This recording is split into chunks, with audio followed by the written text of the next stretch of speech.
శాస్త్ర పోకడ శాస్త్ర రీతి రెండు విధాలుగా ఉంటుంది. ఒకటే పోకడ, ఒకటే రీతి, ఒకటే విధానం.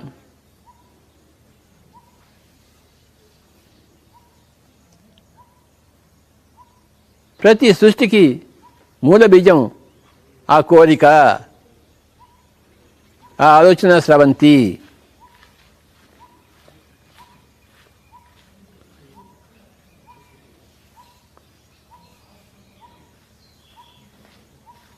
ఈ కోరిక ఎవరికి కలిగింది?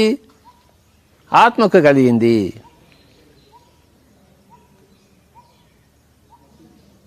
ఒకానొక ఆత్మ నేను ఇంజనీర్ కావాలి, ఒకానొక ఆత్మ నేను డాక్టర్ కావాలి, ఒకనొక ఆత్మ నేను క్రికెటర్ని కావాలి, ఒకానొక ఆత్మ నేను సంగీతం నేర్చుకోవాలి అని ప్రతి ఆత్మలకి కోరికలు పుడుతూనే ఉంటాయి. ఈ బ్రహ్మాండమైన సృష్టికి, ఈ నక్షత్ర మండలాలకు, ఈ పాలపుంతలకు అంతా కారణం ఆత్మ యొక్క కోరికే.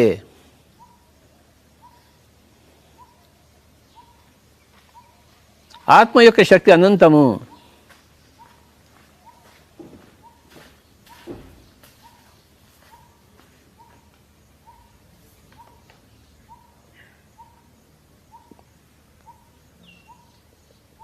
ఏ కోరికైనా సరే, హిట్లర్కి రెండవ ప్రపంచ యుద్ధం అని చేయాలని కోరిక పుట్టింది. మొత్తం ప్రపంచాలని గజగజలాడించాడు ఒక్క మనిషి. అంటే ఆత్మ దగ్గర అంత శక్తి ఉంది. రెండవ ప్రపంచ యుద్ధం తీసుకురాగలిగినంత శక్తి ఉంది ఆత్మ దగ్గర. ఏదైనా చేస్తుంది ఆత్మ, కోరిక ఉంటే. మన దగ్గర ఉన్న కోరిక అంత శక్తివంతమైనది, మన ఆత్మ అంత శక్తివంతమైనది.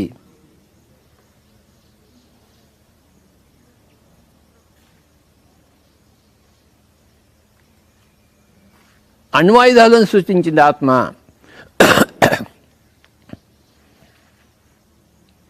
రెండో ఆటం బాంబులు వేసేసరికి రెండవ ప్రపంచ యుద్ధం పరిసమాప్తం అయిపోయింది.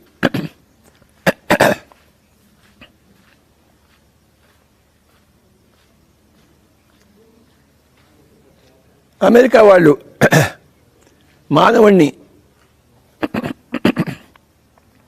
చంద్రమండలం మీద ప్రవేశపెడదాము అని కంకణం కట్టుకున్నారు, ప్రవేశపెట్టారు. మానవుడు చంద్రుడి మీద కాలు పెట్టాడు. ఎంత గొప్ప పరిణామం అది ఆ రోజుల్లో. ఆ సృష్టి జరిగింది కదా, ఎందుకు జరగదు సృష్టి?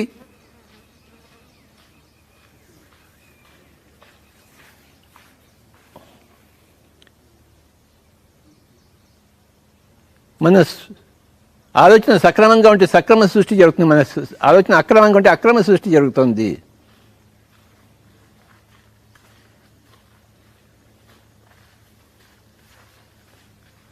మన ఆలోచన ధోరణి అద్భుతంగా ఉంటే అద్భుత సృష్టి జరుగుతుంది, మన ఆలోచన ధోరణి సాధారణంగా ఉంటే సాధారణ సృష్టి జరుగుతుంది.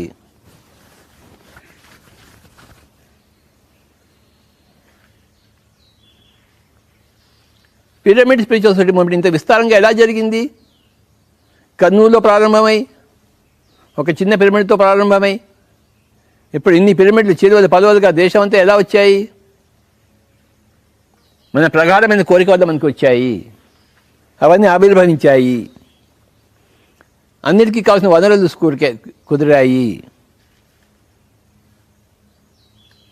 అదేవిధంగా ఇప్పుడు కూడా మనకి ఆలోచన ఉంది, ఇంకా ప్రపంచంలో పిరమిడ్ అన్నీ రావాలి, వచ్చి తీరాలని చెప్పేసి. వచ్చి తీరుతాయి, ఎందుకు తీరవు?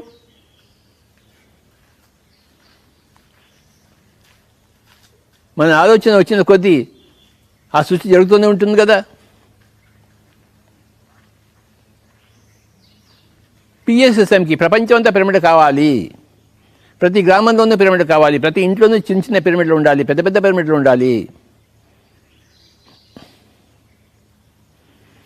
ప్రపంచం అంతా పిరమిడ్ మాయ కావాలి అనే కోరిక ఉందే, ఆ కోరిక నుంచే మొత్తం అంతా సృష్టి జరుగుతుంది.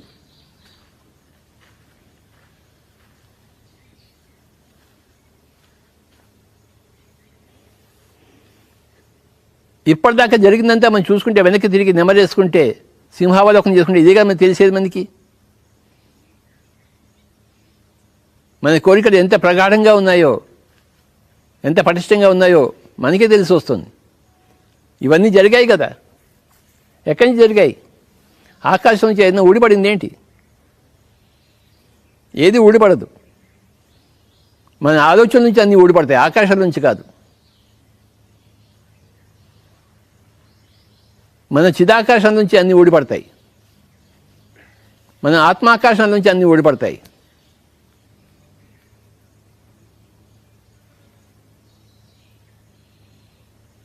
మన ఆత్మాకాశం నుంచి, చిదాకాశం నుంచి ఏది కావాలంటే దాన్ని తీస్తాం మనం బయటికి. మనమేం తీసాము? నాకు పిరమిడ్ కావాలి, నాకు శాకాహార ర్యాలీలు కావాలి, నాకు ధ్యాన చక్రాలు కావాలి, ధ్యాన యజ్ఞాలు కావాలి, నాకు పిరమిడ్ మెడిటేషన్ ఛానల్స్ కావాలి. ఇవన్నీ మన ఆలోచన, మన చిదాకాశం నుంచి మనం బయటకు తీసాం, మన కోరికల్లోంచి. వాటికి రూపురేఖలు ప్రసాదించాం.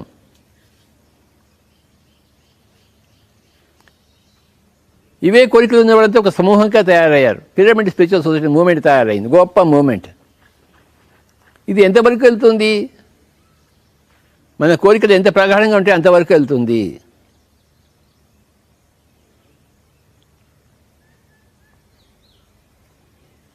మన రాజ్యం ఎంతవరకు విస్తరిస్తుంది? మన గుర్రం ఎంతవరకు పరిగెత్తుతుందో అంతవరకు మన రాజ్యాన్ని విస్తరింపజేసుకుంటాం మనం. గుర్రం ఎన్ని ఊర్లు పరిగెత్తి ఆ ఊర్లన్నీ మన దగ్గరకు వస్తాయి. ఈ గుర్రం సగం భారతదేశాన్ని ఆక్రమించుకుంటే సగం భారతదేశం పిఎస్ఎస్ఎం అవుతుంది. ఈ గుర్రం మరి భూమంతా దొరికితే భూమంతా కూడా పిఎస్ఎస్ఎం అవుతుంది.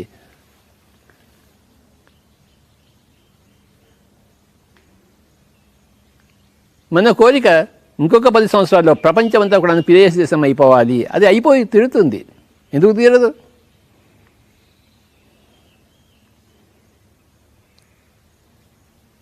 సృష్టి యొక్క శాస్త్రం ఇది, సృష్టి యొక్క క్రమం ఇది, సృష్టి యొక్క విధి విధానం ఇది. కోరిక ఆత్మలోంచి పుట్టిన కోరిక, ప్రతిదీ ఆత్మే.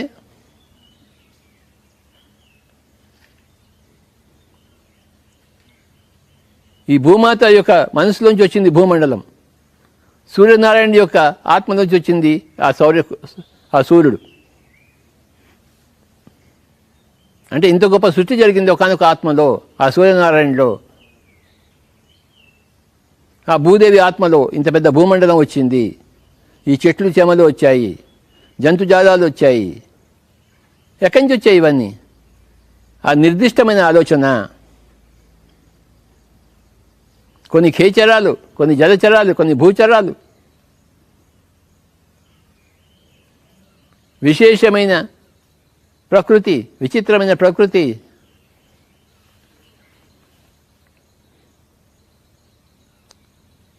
ఎన్నెన్ని రంగులో, ఎన్నెన్ని హోయలో ప్రతి సృష్టిలోనూ.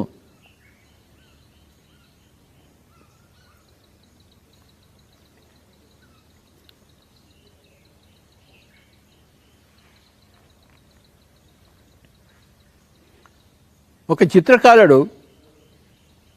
ఒక బొమ్మ గీస్తాడు. ఎంతో అందంగా వచ్చింది ఆ బొమ్మ. ఎక్కడి నుంచి వచ్చింది ఆ బొమ్మ? ఆ చిత్రకారుడి మనసులోంచి వచ్చింది బొమ్మ. ఆ చిత్రకారుడు ఆ కుంచె పట్టుకోకముందు ఆ ఆకృతి అంతా అతని మనసులో ఉంది. ఆ కుంచె పట్టుకున్న తర్వాత, ఆ గీతను గీయడం మొదలుపెట్టిన తర్వాత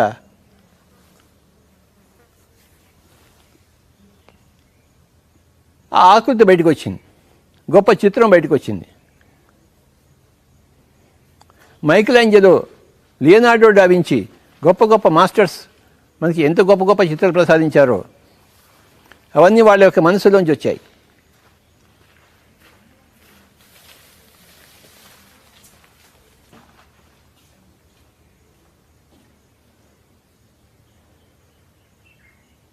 మహాభారత యుద్ధం దుర్యోధనుడి మనసులోంచి వచ్చింది.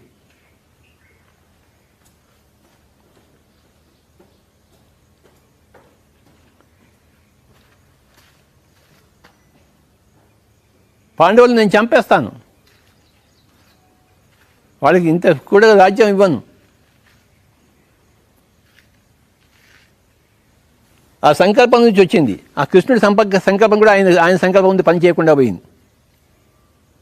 కృష్ణుడు రాయబారం చేశాడు, 5 ఊళ్ళో నీ ఇచ్చేది లేదు పోవన్నాడు. అది జరగని పని అని చెప్పాడు.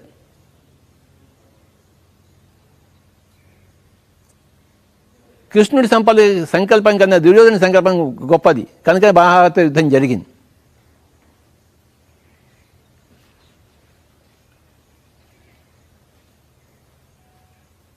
ఆ సంకల్పం అనేది కోరిక, అదే అక్కడే సృష్టి జరుగుతుంది.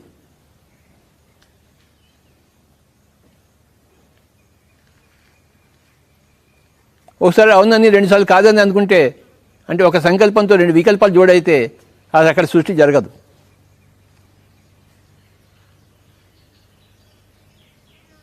ఒక అవును వెనకాల ఏ కాదు కూడదు ఏది ఉండకూడదు. అంటే వికల్పరహితమైన సంకల్పం ఉండాలి ఎప్పుడు. నేను చచ్చినా సరే నేను మటుకు అందరిని చంపేస్తాను అన్నాడు దుర్యోధనుడు.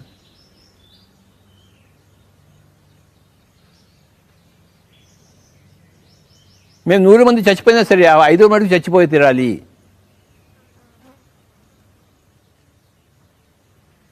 వాడు బట్టకూడదు, బట్ట కట్టకూడదు, అంతే.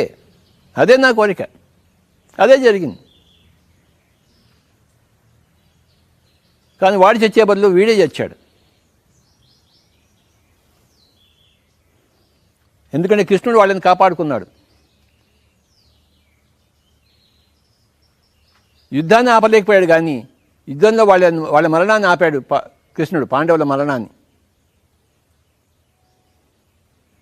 కౌరవులే సర్వనాశనం అయ్యారు. దుష్ట సంకల్పాలుంటే ఇలానే అవుతాయి, సుసంకల్పాలుంటే అవి చక్కగా నెరవేరుతాయి. మన సంకల్పం ఏంటి? అందరూ బాగుండాలి, అందరూ మోక్షం సంపాదించుకోవాలి, అందరూ హాయిగా జీవించాలి, అందరూ పిరమిడ్ కట్టుకోవాలి, అందరూ శాకాహారులు కావాలి. ఇలాంటి మన సంకల్పాలు ఎందుకు జరగవు? జరిగాయి కదా, ఇప్పటిదాకా జరుగుతూనే ఉంటాయి కదా. My dear friends, my dear masters, my dear God's, ఈ సృష్టి యొక్క క్రమం ఎంత గొప్పదో చూడండి.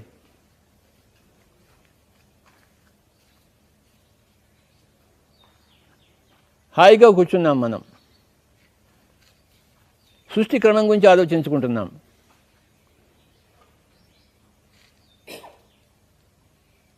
ఇప్పటిదాకా జరిగిన సృష్టి గురించి మనం అవలోకనం చేసుకుంటున్నాం.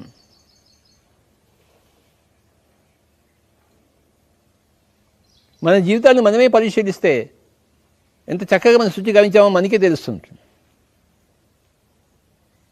ఎవరో బయటకు నుంచి వచ్చి మనకి ఏమీ చెప్పక్కర్లేదు. మనం చిన్న వయసులో మనం ఎలా ఉన్నామో ఇప్పుడు ఎలా ఉన్నాము, అప్పుడు ఏమేమి చేయాలని కోరుకున్నామో, ఏమేమి చేసాము, ఇప్పుడు ఏమేమి పొందాము, ఇవన్నీ మనకి తెలుసు కదా. మన జీవితం మన కళ్ళ ముందు ఉంది కదా, ఎవరి జీవితం వాళ్ళ కళ్ళ ముందు ఉంది కదా.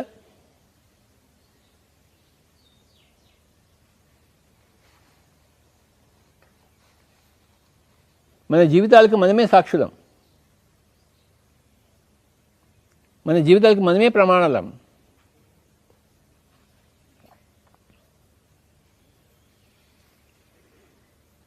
మన సృష్టికి మనమే కార్యకర్తలం, మనమే సృష్టికర్తలం, మనమే సాక్షులం.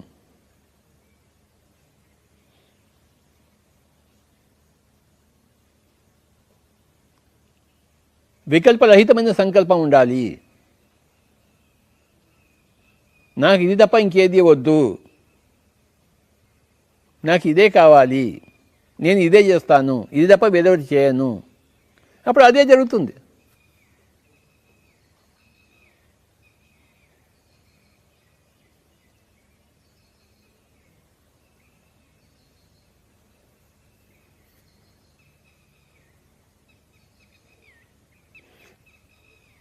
ప్రతి పిరమిడ్ మాస్టర్ యొక్క కోరిక ఏమిటి?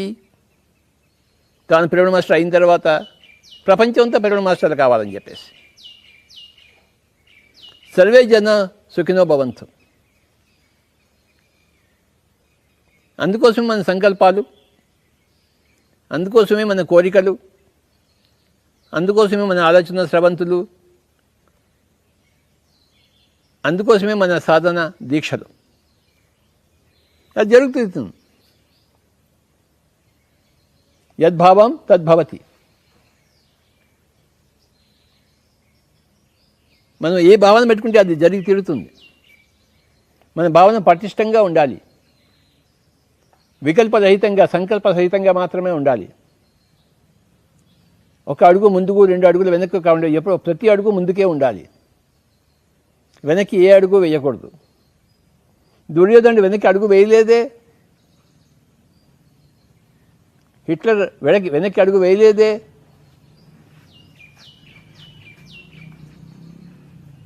మరి మనం ఎందుకు వేస్తున్నాము? వాళ్ళకున్న తెలివితేటలు మనకి లేవా?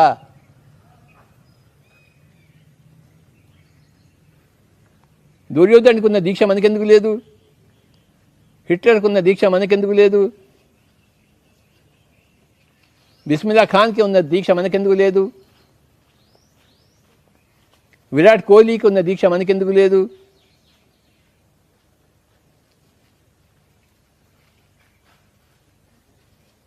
గౌతమ బుద్ధుడికి ఉన్న దీక్ష మనకెందుకు లేదు? ఆ దీక్ష ఉంటే అతను ప్రతి ఒక్కరికి గౌతమ బుద్ధుడు అవుతారు. ఆ దీక్ష ఉంటే ప్రతి ఒక్కరు విరాట్ కోహ్లీ అవుతాడు. ఆ దీక్ష ఉంటే ప్రతి ఒక్కరు మహాత్మా గాంధీ అవుతారు.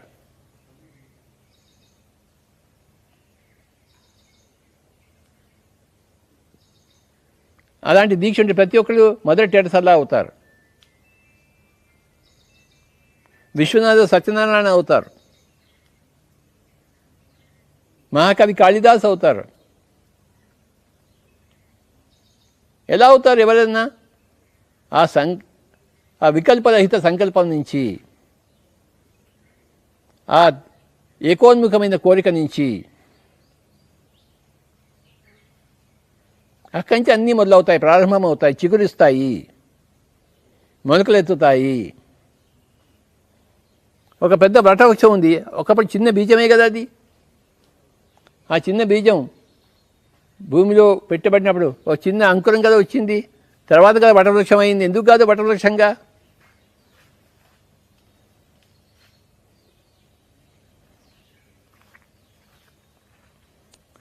కొన్ని వేల సంవత్సరాలు ఉంటుంది ఆ వటవృక్షం.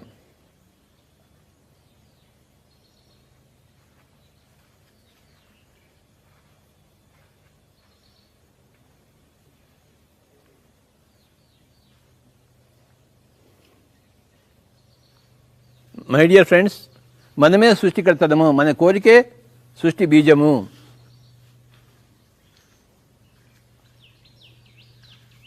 మన కోరికలు మనం గౌరవించుకుందాము. మన కోరికలు మనం పటిష్టం చేసుకుందాము, సక్రమం చేసుకుందాము.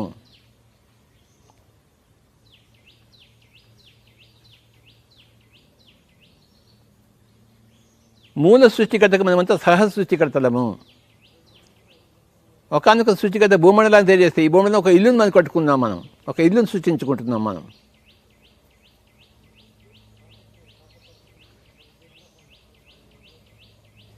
చిన్నవాళ్ళకి చిన్న సృష్టి, పెద్దవాళ్ళకి పెద్ద సృష్టి. సూర్యనారాయణ ఒక సూర్య కుటుంబాన్ని, సౌర కుటుంబాన్ని సృష్టిస్తాడు. అయితే ఏ చీమ చిన్నది కాదు, ఏ ఏనుగు పెద్దది కాదు. ఎవరి జీవితం వాళ్ళది, ఎవరి జీవితం వాళ్ళకి అద్భుతము, ఎవరి సృష్టి వాళ్ళకి అద్భుతము. ఒకనొక తల్లికి తన సృష్టి, తన చిన్న పిల్లవాడు, తన చిన్న పిల్ల ఎంత గొప్ప అద్భుతం కదా. అదేం మామూలు సృష్టి అది.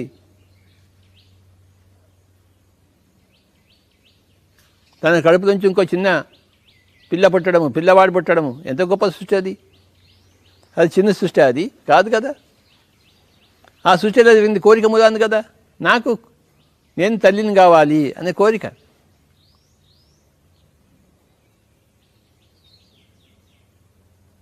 వికల్పరహితమైన సంకల్పం.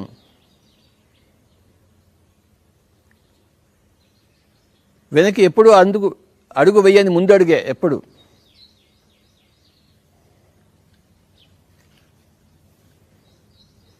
మై డియర్ ఫ్రెండ్స్, ఇప్పటిదాకా మనం ఎన్నో విజయాలను సాధించాం పిరమిడ్ మాస్టర్స్గా.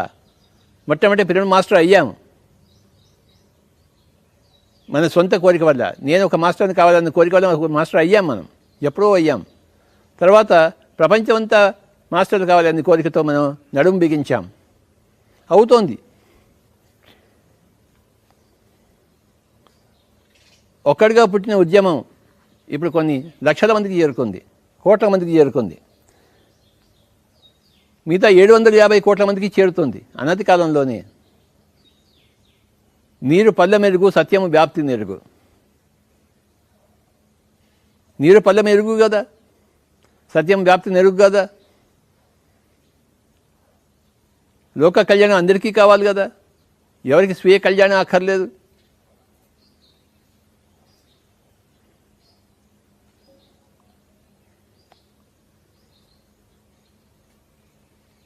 మన కోరికలను సక్రమం చేసుకోవాలంటే, మన కోరికలను పటిష్టం చేసుకోవాలంటే మనకి ధ్యానం అవసరం. ఆ ధ్యానంతో ఏమవుతుందంటే మన కోరికలు సక్రమంగా ఉంటాయి. కౌరవపక్షంగా ఉండకుండా పాండవపక్షంగా ఉంటాయి.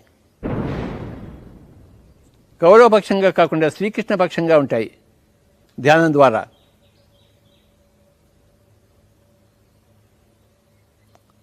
మన కోరికలు శ్రీకృష్ణ పక్షంగా పాండవ పక్షంగా ఉన్నప్పుడు మనకి శాంతే శాంతి.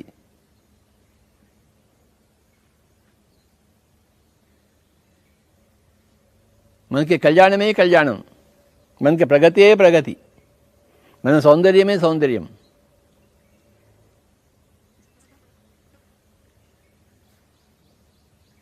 పిరమిడ్ మాస్టర్ అందరికీ నమస్కారాలు చేస్తూ కాసేపు ధ్యానం చేద్దాం. ఉచ్ఛ్వాస నిశ్వాసాలతో కూడి ఉందాం. చేతులు పెట్టుకుందాం, వేళ్ళలో వేళ్ళు పెట్టుకుందాం. మై డియర్ ఫ్రెండ్స్, ఎవరూ కళ్ళు తెరవద్దు.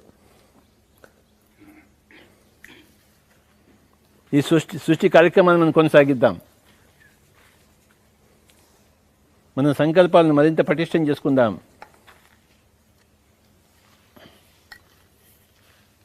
మన సంకల్పాలను మరింత సక్రమం చేసుకుందాం ధ్యానం ద్వారా.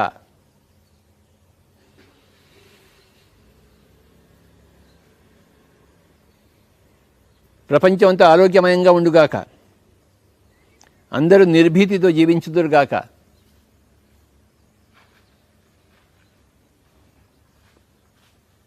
ఈ భూమి ఒక దివిగా మారుగాక. అందుకోసం మనమంతా ధ్యానం చేద్దాం.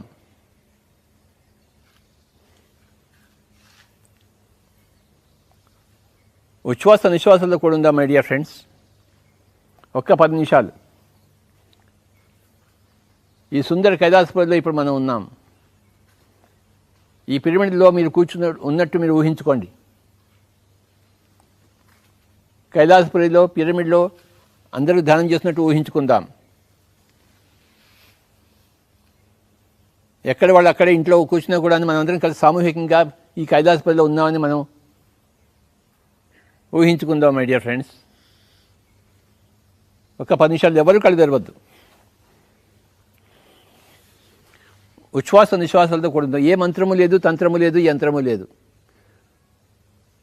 వికల్పరహిత సంకల్ప సహిత అకుంఠిత ధ్యాన దీక్ష.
10 నిమిషాలు ధ్యాన స్థితి.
ఆఖరి 5 నిమిషాలు.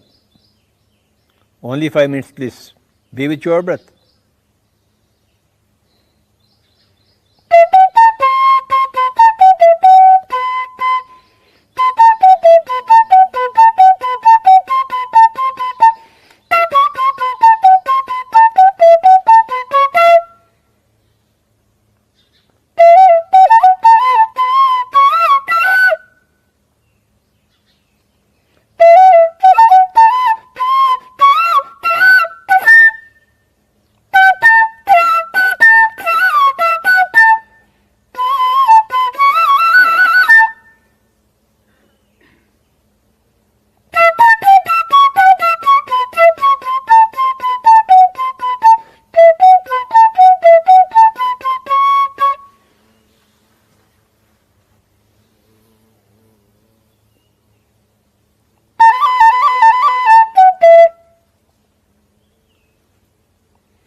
ఆఖరి 1 నిమిషం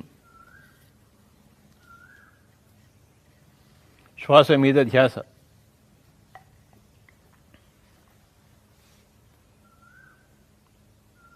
మన కోరికలను సక్రమం చేసుకుందాం, మన ఆలోచన ధ్వనిని పటిష్టం చేసుకుందాం. మై డియర్ ఫ్రెండ్స్, వికల్పరహితమైన సంకల్పాల్లో మన ప్రగతి ప్రాధాన్యత సాధిద్దాం. మనకు కావలసినవన్నీ మనం సృష్టించుకుందాం. మన సృష్టి మన చేతిలోని పని.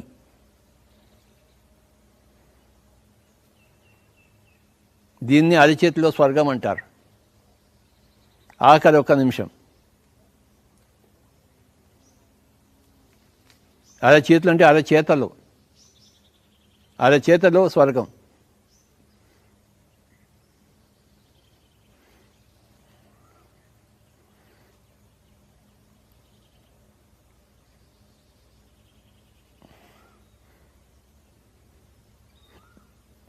ధ్యానం అనేది దానికి పునాది, సంకల్పం అనేది బీజం.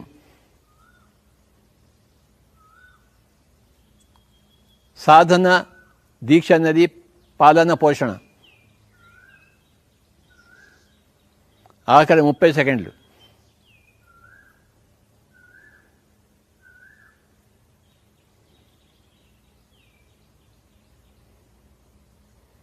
ఎవరూ కలిసి రాదు. శ్వాస మీద ధ్యాస మిత్రులారా, శ్వాసానుసంధానం.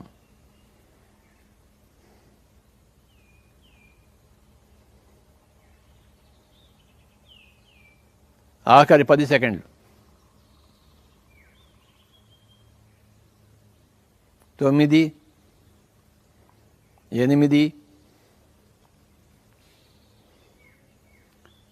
7, 6, 5, 4, 3, 2, 1, 0. మెల్లిగా రెండు చేతులు రెండు కళ్ళ మీద పెట్టుకుందాం.